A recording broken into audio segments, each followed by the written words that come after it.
Arratsaldeon guztioi, zuei ere bai, Ainara Torrasagasti eta Lander Ugarte. Arratsaldeon. Kate diseineko diseinatzaileak.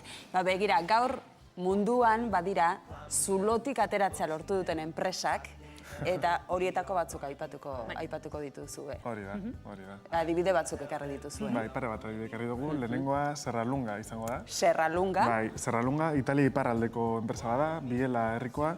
Eta, ideia bat egiteko ez da orain zulotik urtetzen da bizela, hau 80. hamarkadako historioa da. Eta kuriosoa da, bereik ekarri zen hamarkada hortan Estatu Batuetatik rotomoldeo teknika. Bai. Idea bat egiteko hemen ekarri dugu teknika horrekin indako produktu bat, holako peitatxo bat.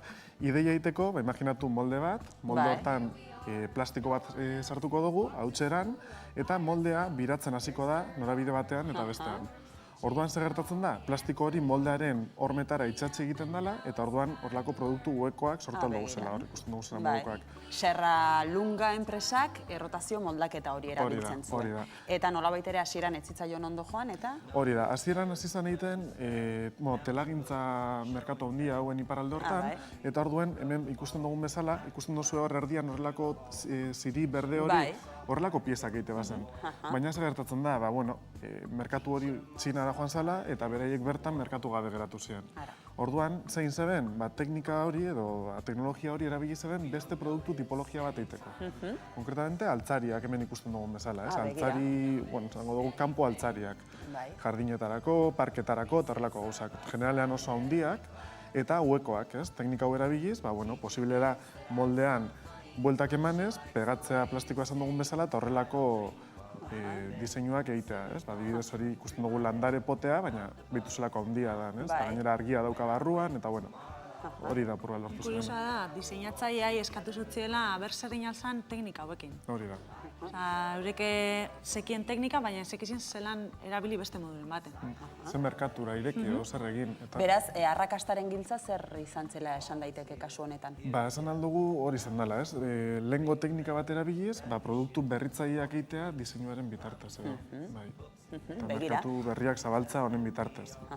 Beste adibide bat ere bai, Leku enpresarena, ez? Bai, Leku enpresak egiten zabezan silikonazko kubiterak, izotzak egiteko. Bai. Eta ikusten zabien, eurek itzen zabien hori eta gero saiatzen ziren beste enpresa batzuetara saltzi.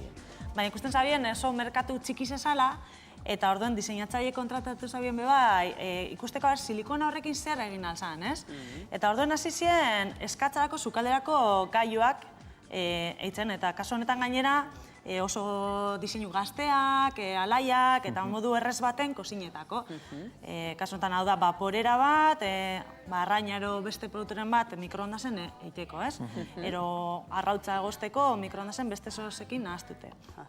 Orduan, die produktu oso jolasgarriak, silikona azkenean oso moldeagarria da, eta jolas emoten dozko aukera asko. Lekueren kasuan, zerk funtzionatu zuela iruditzen zaizue? Kasu honetan espezializazioak, ez? Eurek eskatza munduan, sukalde munduan dazen gailu oso desberdinak itzen da, baina ez di hortik urtetzen. Eta beti, parkatu zua, beti material bardinarekin. Hori bai, haman komunean hori dauke bi kasu hauek, ez da? Eta bi kasuetan diseinatzailea kontratatu zituztela, zuen lanbidea, Bai. Kasu horretan zer egin behar da, bestelako modu bada, ez? Bai, kasu honetan adibidez, zu moldatu behar zara, eurek esatutzu, nireko material bat, dala silikona zer egin aldugu honekin, ez? Orduan gure lana izango zen, jakitea silikona hori zelan tratatzen da, zertarako erabili aldan, kasu honetan silikona honek badakigu oso kalitate honezkoa da, eta temperatura oso altuak hartu aldauz, ero txitu alda. Orduan, bakigu labean erabila aldugula, izosgailuan sartu aldugula, orduan horretarako produktua prestatu aldauz. Hori guztia pentsatu behar. Azkenean diseinu prozesua aplikatzen da, ez produktu konkretu batera, baizik eta material batera. Hori da. Beste adibide batzuk, boltsatxo hau ere ekarri duzue. Boltsatxo honek konkretuki ez, baina honen antzekoek ere badute beren historioa, ez? Bai. Kasu honetan, Freitak anaiek hasitako proiektu baten inguruan hitz egingo dugu, eta hauek zein zeben, betiko produktu bada, ikusten dugu modan horrelako makuto normal bada, baina kasu honetan materiala da berezia. Hasi ziren kamioien lonak erabiltzen horrelako makutoak egiteko. Beraiek diseinatzaile grafikoak ziren, eta bizikletan joaten ziren irian leku batetik bestera. Bai. Eta orduan tema, zera da, iruditan ikusten dugun moduan, beraien lana buste egiten zen, eta esan zen, jo, zen material erabili aldo guk hemen, gure lanak ez busteko bizikletan goazenean. Ara, begira. Eta hortik okurri bilaken, erabiltza kamioien lona, ez? Gainera... Eta ziren euren estudioa horretik, beti kamioiak, eta fijetan zen, horrek lonak oso onak izango ziren, ez busteko gure paperak. Eta hortikan atera zituzten alako makuto edo boltsatxoak. Beraz, nolabait ere, behar pertsonal batetik negozioa egin dute. Hori da. Gainera, makutoa berez, lonak bai die kamioianak, baina bebai, honek ertzak eta die bizikletan kamarak, zinturoia, oza... Bai, zinta. Zinta, zinturoi bada, dana da, berziklatuta. Hori da. Eta hemendik arrakastaren ondorioa ze esan genezake?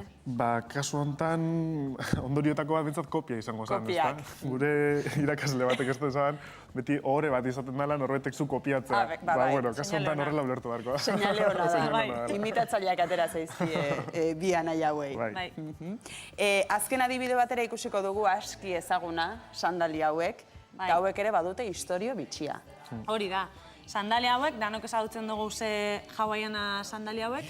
Berez, brasildar batzuk ikusi zabiezan zori sandalia japonearrak oso komodoak ziela, batez be areia eta egoten zan lekuetan, eta sandalia japoniar horrek da zein den arroza prentzauta, zuela hori arroza prentzauta hau, eta tela bat. Eta orduan honekin zabien, ikusten mauzue, oninokan gainera mantentzen dabe dibujotxo hau, testura hau, arrozan formarekin, pizkatxo bat, sandalia horrekiko gogorazteko, ezta? Eta horrek esan zabien, sandalia oso ondo dau pentsaute, hankandako, baina guk behar dugu zer, merkeagoa eta gogorragoa. Orden zein zabien, materiala aldatu, eta zabien, gomazko sandalia hauek. Eta hasieran gaina langilerian dako zien, oso merkeak, eta asko duretako pentsaute. Baina ja gaur egun moda ikono dira, oiek, edo zein momentutan eta donork erabiltzen ditu. Hor pantailan ikusten dio justo biak, ezta? Konparaketa hasierako japoniarrak eta gero ja brasildarrak. hawaiana horiek. Gaur ere ikasi dugu zerbait zuekin, zulotik atera daitekela, irudimen pixka bat erabiliz. Diseinu erabiltzen. Eskerrik asko bi, oie? Zeuri.